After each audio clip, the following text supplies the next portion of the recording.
Είναι η ώρα που θα ανοίξουμε και θα δοκιμάσουμε έναν κρασί. Όσον κόπο έκαναμε μέχρι τώρα, 4, 5, 6 χρόνια για αυτόν το κρασί, η καλύτερη στιγμή, καμιά φορά μπορεί να είναι και χειρότερη, αλλά η καλύτερη στιγμή είναι η ώρα που θα ανοίξεις να δοκιμάσεις, να δεις το αποτέλεσμα που είχες όλα αυτά τα χρόνια που περίμενε να δημιουργήσεις έναν κρασί. Παίρνουμε το μπουκάλι με προσοχή, χωρίς να το κουνούμε πολύ, με έναν σεβασμό και μία προσοχή για να μην ανησυχήσουμε το κρασί το οποίο εκοιμάτουν και παλαιώνε για 5-6 χρόνια. Λοιπόν, ανοίγουμε το κρασί χωρίς να περάσει από κάτω το τυρπουσό. Το βιδώνουμε στο φελό μέχρι εκεί που δεν θα περάσει από κάτω. Δηλαδή, αν περάσει από κάτω, πέφτουν κομματάκια φελού μέσα στο κρασί. Το ανοίγουμε με προσοχή και χωρίς να κάνει εκείνον το συνηθισμένο παμ. Δεν πρέπει να το κάνει αυτό. Θα ανοίξει πολύ ήσυχα, πάρα πολύ ήσυχα και θα βγει με τα μεγάλης προσοχής ο φελός. Χαρακτηριστικό του αν ένα μπουκάλι κρασί είναι καλό ή όχι είναι ο φελός. Μόλις τον βγάλει, αυτός που τον βγάζει τον μυρίζεται, γιατί αν έχει οποιοδήποτε πρόβλημα το κρασί θα μυρίζει σίγουρα ο φελός. Αν ο φελός μυρίζει ωραία, ευχάριστα, σημαίνει το κρασί μας είναι καλό. Τώρα, αν έχει παλαιώσει σωστά ή αν ακόμα είναι φρέσκο, αυτό θα φανεί στο στόμα. Από το φελό βλέπεις αν μυρίζει ωραία και αν είναι ευχάριστο το άρωμα του. Αν δεν έχεις κανένα πρόβλημα δηλαδή μες στην μπουκάλα ή κανένα πρόβλημα με το φελό σου.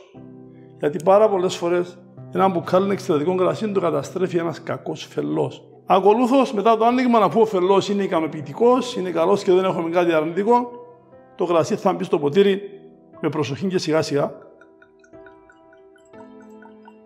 και όχι πάρα πολύ ποσότητα. Ουσιαστικά μπαίνει κρασί στο ποτήρι μέχρι εκεί που είναι το πλατύτερο σημείο του ποτηριού. Λίγο πιο κάτω από το πλατύτερο σημείο. Για να μπορούμε μετά να έχουμε τον χώρο να το γυρίσουμε το κρασί στο ποτήρι και ακολούθως να το δοκιμάσουμε. Τώρα, ο τρόπος που δοκιμάζουμε ένα κρασί, το κρασί είναι φυσικό προϊόν. Συνεπώς, λαμβάνουν μέρος όλες μας οι αισθήσεις. Πρώτη αίσθηση είναι η όραση. Το βλέπεις στο ποτήρι και βλέπεις το χρώμα του αν είναι καθαρό και κρυστάλλινο. Είναι κάτι που πρόκειται να το πιείς. Συνεπώς, μπορεί να έχει μέσα ξένα σώματα. Μπορεί να έχει κάτι το οποίο θα σε ενοχλήσει. Πρώτα το βλέπεις ότι είναι καθαρό κρυστάλλινο. Ακολούθως, αφού πρόκειται να το πιείς, ασυναίσθητα πρώτα, πρέπει να το μυριστείς. Μπορεί να είναι χαλασμένο, μπορεί να έχει κάτι αρνητικό. Το φέρνεις στη μύτη σου, το μυρίζεσαι, το γυρνάς για να απελευθερώσει τα αρώματα του και το ξαναμυρίζεσαι. Μετά, αφού το μυρίσουμε το κρασί και είναι ικανοποιητική μυρωδιά, το βάζουμε στο στόμα, το απλώνουμε σε όλη μας τη γλώσσα για να δούμε τη γεύση του και μετά το καταπίνουμε. Το καταπίνουμε εφόσον δεν έχει κάτι αρνητικό. Και πάλι, μπορεί να σου φανεί ξινό, μπορεί να σου φανεί στιφό, μπορεί να μην σου αρέσει, εκεί μπορείς σε ένα δοχείο να το φτύσεις και να μην το καταπιείς. Αφού το καταπιούμε όμως είναι καλό και μας ικανοποιεί και το καταπιούμε, μένει στο στόμα μας το aftertaste, η επίγευση στα ελληνικά και εκεί μετρούμε πόση διάρκεια έχει η επίγευση. Αν χάνεται αμέσως ή αν έχει μια έτσι μακρά απολαυστική διάρκεια στο στόμα.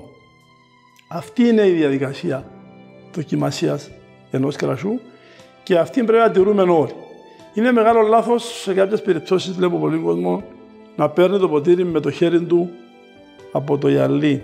Το ποτήρι το παίρνουμε πάντα από το πόδι και ποτέ από το γυαλί, γιατί αν το πάρουμε από το γυαλί, μας χαλά την καθαρότητα που έχει το γυαλί για να φαίνεται το κρασί μας και το κρασί παίρνει θερμότητα από το χέρι μας και αλλάζει τη θερμοκρασία του. Γι' αυτό τα ποτήρια του κρασιού έχουν όλα πόδι. Το εινοποιείο είναι ανοιχτό από Δευτέρα μέχρι Σάββατο για τους επισκέπτες για δοκιμασία κρασιού για wine tasting, από η ώρα 8.30 το πρωί μέχρι η ώρα 4 το απόγευμα και δεχόμεθα επισκέπτες για ξενάγηση και για δοκιμασία του κρασιού. Όσοι θέλουν να φάνε στο εστιατόριο που λειτουργεί μέσα στο εινοποιείο, κάνουν την κράτηση 1-2 μέρες πριν για να ξέρουμε πόσα άτομα θα ταΐσουμε για να μαγειρευτεί το ανάλογο φαγητό.